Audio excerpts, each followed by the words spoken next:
You didn't stumble upon this video by accident.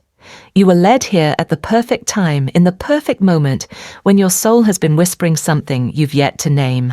As you read these words, perhaps you're in a season of fog, or standing at a crossroads where the outer world seems silent to your quiet pleas.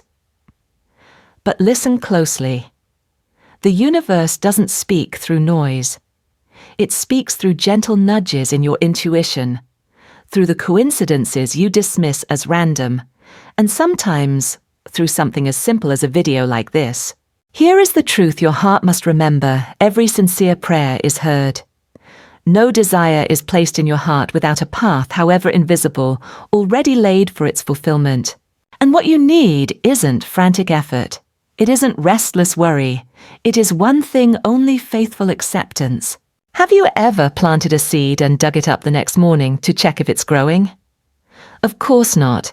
Yet that's exactly what we do with our dreams. We doubt. We fear. We give up just moments before the miracle was about to unfold. The universe does not follow the clocks of man. It moves by faith, by vision, by gratitude before the evidence arrives. And right now, this message is a divine confirmation. You are not alone. You are on the right path. You are closer than you've ever been. Soon you will understand why the things that didn't happen were the most sacred parts of your journey. You will see that every closed door was preparing you for the right one. And one day it will all break open in a way you never dared to imagine. But until that day comes, remember, this faith is not just a feeling. It is a choice. It is preparation. It is living as though what you've asked for is already yours. And if you're ready to go deeper to discover why divine delay is the most perfect preparation, then what comes next will reveal the secret that awakened souls have always known: how to enter your divine timing, where what you dream of has already arrived and is simply waiting for you to receive it. Maybe it's something you've never dared to say out loud, but deep down you've felt it, like you were abandoned in the middle of an unfinished dream. You've prayed, you've visualized, you've tried to hold on to faith, and yet silence. No signs, no answers. Just an open, echoing stillness stretching across your days. And somewhere in that quiet darkness, a voice inside begins to whisper, "Was I wrong? Was my desire too much?" Let me tell you this: you are not alone in that feeling. In fact, this is a sacred stage that every awakened soul must walk through, the stillness before the blooming. The place where faith is no longer a warm emotion, but a conscious choice made moment by moment. Florence Scovel Shinn once wrote, "Faith knows it has already received and acts accordingly. True faith doesn't need proof. It is the proof." What makes this season so difficult is that it forces you to face your deepest fear: the fear of being forgotten. This fear is subtle. It doesn't always appear as negativity. Sometimes it dresses itself as logic, whispering that you should be more realistic. Sometimes it disguises itself as fatigue. You stop visualizing, stop journaling, stop speaking your affirmations. And slowly you begin to accept the delay, as if the dream was never real at all. But this is the moment you are being shaped. Like a seed pushing its way out of the shell, you can't see what's happening beneath the soil, but that doesn't mean nothing is happening. The most powerful movements begin in silence. This is where the seed of your faith begins to grow roots. Look again: the closed doors, the people who left the plans that didn't work out. They weren't endings, they were preparation. What was taken from you was to lighten your load, to make space for something greater to draw near. This is what Florence emphasized again and again. Every delay is a divine preparation. Every detour has a higher route. If you're in a season of delay, if you feel like life is on hold, perhaps it's not because you're unready to receive, but because a deeper part of you needs just a little more time to grow strong enough to keep what's coming. Ask yourself honestly, am I truly ready for what I've prayed for? Not just ready to receive, but ready to nurture it, to sustain it, to pass it on. Because the real miracle doesn't end with receiving. The miracle becomes whole when you live inside it and become a living testimony for someone else. And this leads us to a higher truth. The gift you're waiting for isn't just for you. It's for the community you will touch. It's for the soul who will find hope in your story. It's for the world you'll inspire when you step fully into your light. So don't walk this journey in silence. If these words have stirred something in your heart, share your experience below. Tell me, and those reading the comments, what you're waiting for, how far you've come, and how you've held on to your faith. We are not alone. And you don't have to keep your light to yourself. When you write it down, you're not just reaffirming your own faith, you're becoming a beacon for someone else. You're setting into motion energies that the universe is always listening for.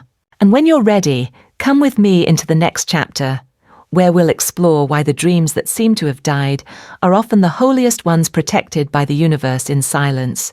Do you remember the last time you gave up on a dream? Not because you didn't want it anymore, but because you started to believe maybe you just weren't enough. Not good enough. Not talented enough. Not in alignment enough.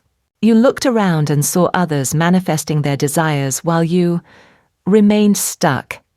And slowly your faith began to flicker like a candle burning low. No one noticed. You still smiled. You still worked. You were still fine. But deep inside, a quiet voice asked, "Is there something wrong with me?" If that's where you are right now, pause for a moment. And let me say this to you clearly. There is nothing wrong with you. Florence once wrote, "Man can only receive what he sees himself receiving." Maybe the only thing standing in your way isn't karma, isn't the universe. It's the quiet hidden belief that you're unworthy. And I want you to know that belief is a lie. The greatest souls, the ones who stepped fully into their calling, all passed through the valley of self-doubt. Not because they were weak, but because their souls were undergoing an inner cleansing. Like a canvas that must be wiped clean before it can hold new colors, you are being renewed from the inside out. Not as punishment, but as preparation for what is truly meant for you. Think back to the dreams that died. Maybe they weren't the wrong dreams, just not big enough yet. And the universe knew if it gave them to you too soon, you might have settled for less than what you truly deserve. Doubt does not make you unworthy. But if you let it become the loudest voice in your mind, you'll begin to shrink. You'll start retreating from the very doors you once prayed would open. This is a kind of unconscious self-abandonment, and you deserve better than that. You don't need to fix yourself to receive. You only need to remember who you truly are. The child who once believed anything was possible because no one had yet told them you're not enough. That child is still within you, waiting for you to return and take their hand. Now is the time to return. And when you do remember this, you don't have to do it alone. There's an entire community walking the same path of healing rebirth and beautiful becoming. If you've read this far, I invite you to comment below. What part of you needs to be trusted again? Let others reach you and let yourself reach them. Because when one soul speaks its truth, many others are given permission to rise. You could simply write, "I'm learning to trust again." That alone is enough. Because every soul here has known the dark. But you know what? The dark is not the enemy of the light. It is where light is born. And right now, as you listen, as your heart cracks open just a little, you are closer than ever to what once felt impossible. Let me take you further into the next part of our journey, where we'll uncover how do you hold on to faith when there's still no evidence, and why pretending it's already coming might just be the fastest way to make it real. Close your eyes for a moment. Now imagine this. A tiny seed lies still beneath the thick, heavy earth. There's no light, no sound, no sign of confirmation that it will ever grow. Everything around it is dark and pressing. But the seed does not argue with the darkness. It trusts. It trusts in an ancient command written deep within its soul. One day I will rise.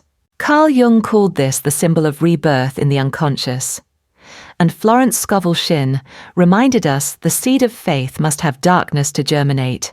The truth is, every time you think you're giving up, it might just be the most sacred moment of your inner journey. Not because you're failing, but because you're being hidden. So you can grow. So if you feel like you're in the underground of your life, directionless, disconnected, unheard by the universe, remember this. This is the breeding ground of miracles. The tree never doubts the seed, and neither should you doubt yourself. So, how do you live with faith when all the outer evidence seems to say otherwise? The answer lies in the smallest of actions done consistently. Florence taught the truth is established. Act as if it has already come to pass. Action isn't about forcing something to happen. It's about aligning your energy with what you've prayed for. If you believe your desire is coming, you'll start making room for it.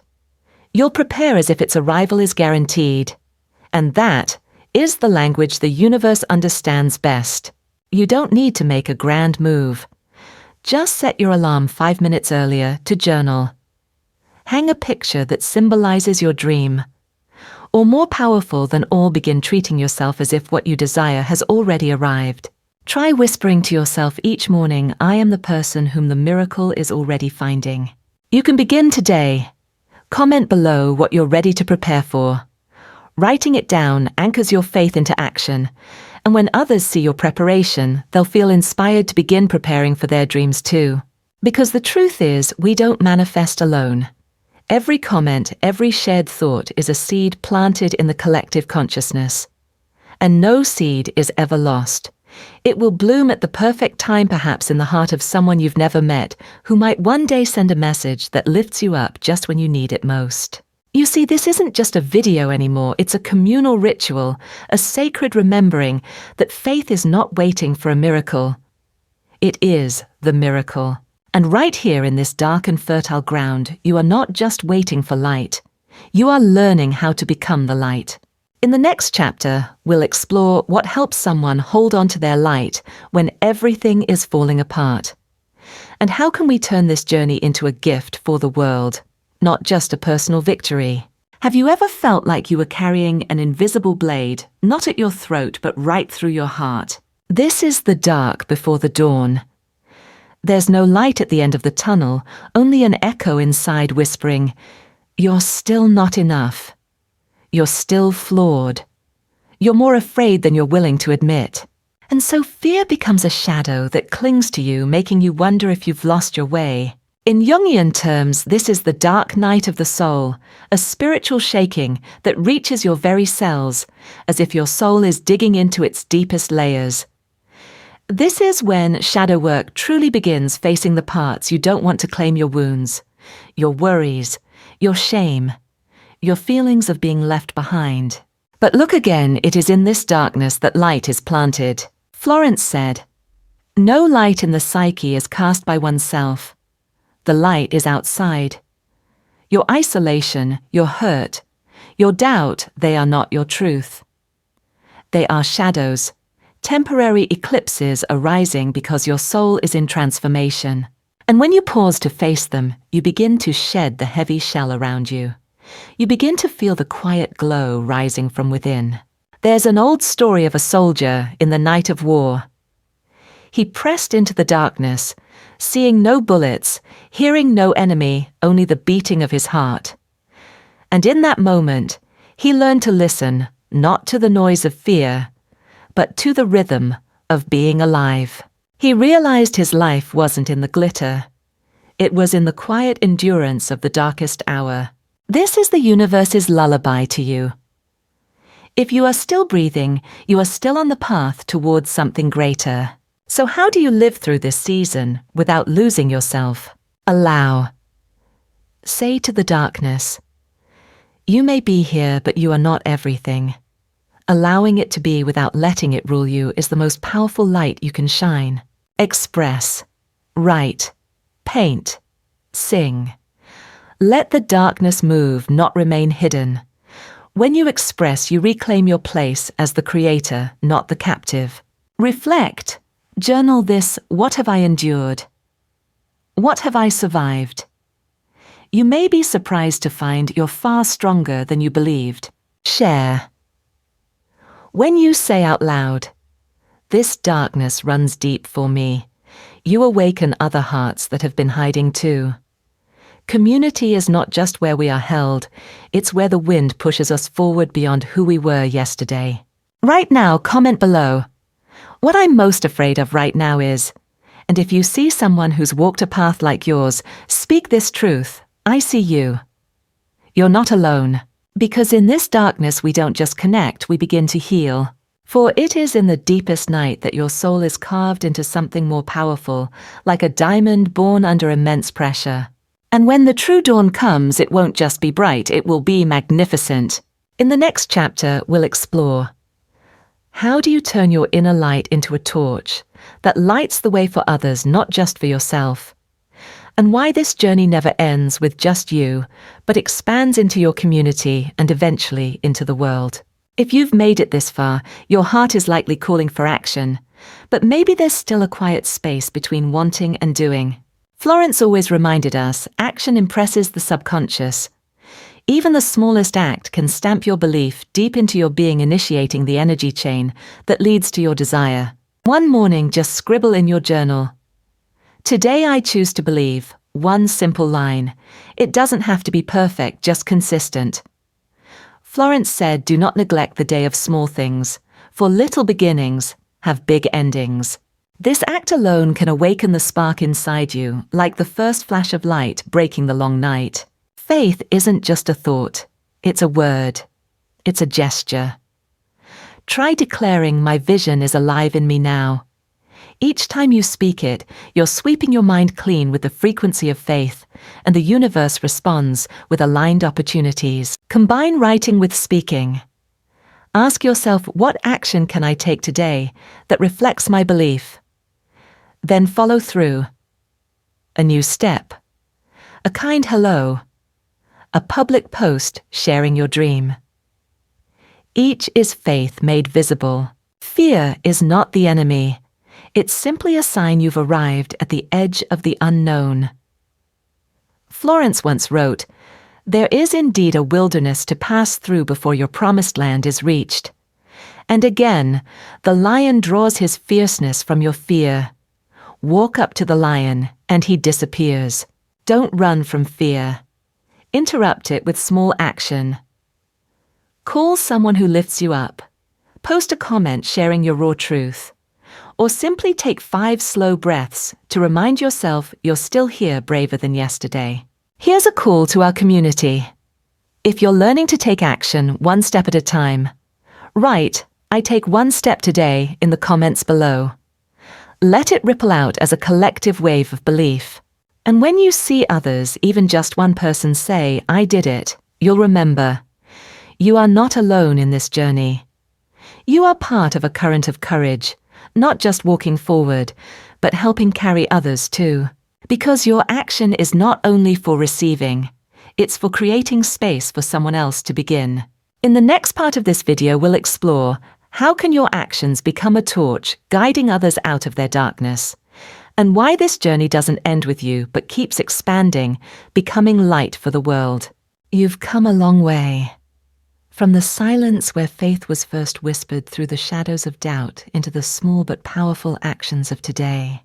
And now you stand at the edge of a dawn rising within your soul. Florence once said, "Man can only receive what he sees himself receiving." And you have seen. You have believed. Now is the moment to hold what you've received and share what you once sought. So let me ask you, will you keep that light to yourself? Or will you allow it to reach someone still swimming in the dark, just as you once felt alone? If this message touched something in you, leave a simple comment below, "I see the light in me." That's all. A small gesture, but one with the power to amplify the current of faith flowing through this community. And if this video held even a flicker of light for you, a shift in how you see a breath that helped you move forward, then subscribe so we can keep nurturing this light together. You don't need to subscribe for me to see you, but I believe you are the one who lights the torch for others to follow. And because of you, this space grows brighter each day. If you know someone who needs a gentle yet powerful reminder that they are not alone, share this video with them. Sometimes a simple share is a soul's saving grace. This journey doesn't end here. By subscribing, you're not just receiving content, you're becoming part of a current of light. A community of those who are willing to live, to believe, and to shine. So let this be your final affirmation today. I am not just someone waiting for a miracle. I am the miracle becoming real. And when you write that down, when you embody it with one small act, when you share it with the world, you are planting a seed for a brighter world, born from the sacred light of your own heart. Thank you for staying until the very end of this journey. May we continue walking together in light, one steady step, one awakened faith at a time.